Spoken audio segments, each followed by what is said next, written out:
నమస్తే అన్న, అందరికీ నమస్కారం. కువైట్లో ఒక వ్యక్తికి మనం చూసుకుంటే బెయిల్ ఇచ్చేందుకు కోర్టు 10 లక్షల దినార్ల పూచీకత్తు పైన అయితే విడుదల చేస్తామని నిర్ణయించింది. వివరాల్లోకి వెళితే కువైట్లోని ఒక ప్రసిద్ధ లాయర్కి 10 లక్షల దినార్లు, మరో 2 నిందితులకు ఒక్కొక్కరికి 3000 దినార్ల చొప్పున బెయిల్ మంజూరు చేయాలని క్రిమినల్ కోర్టు నిర్ణయించింది.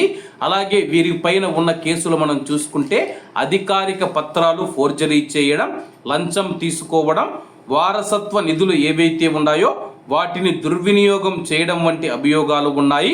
ఒక కువైటీ పౌరుడు చేసిన ఫిర్యాదు నుంచి ఈ యొక్క కేసు వెలుగులోకి వచ్చింది.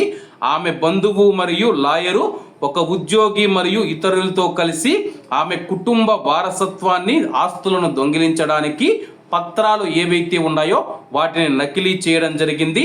ఆస్తిని కొట్టేసేందుకు కుట్ర పన్నారని చెప్పేసి ఫిర్యాదుదారుల వివరాల ప్రకారం ప్రతివాదులు చట్టబద్ధంగా చెల్లని పత్రాలను ఉపయోగించడం, ఫోర్జరీ, లంచం, అపహరణ వంటి వివిధ ఆరోపణల కింద వాళ్ళని అరెస్ట్ చేసిన తర్వాత, అలాగే యొక్క ఆస్తుల విలువ మనం చూసుకుంటే సుమారు 120 మిలియన్ల దినార్లు ఉంటాయని చెప్పేసి అంచనా వేస్తూ ఉన్నారు.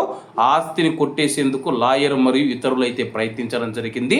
ప్రస్తుతం వాళ్ళకి బెయిల్ మంజూరు చేయడానికి 10 లక్షల దినార్ల పూచీకత్తు పైన అయితే విడుదల చేయడం జరిగింది. కువైట్లో రోజు రోజుకు ఆస్తులను దొంగలించాలని చెప్పి అధికారిక పత్రాలు, ఆస్తి పత్రాలను కూడా ఫోర్జరీ చేస్తూ ఉన్నారు. కాబట్టి అందరూ బాగుండాలి, అందులో మనం ఉండాలి. అందరికీ నమస్తే అన్న, జై హింద్.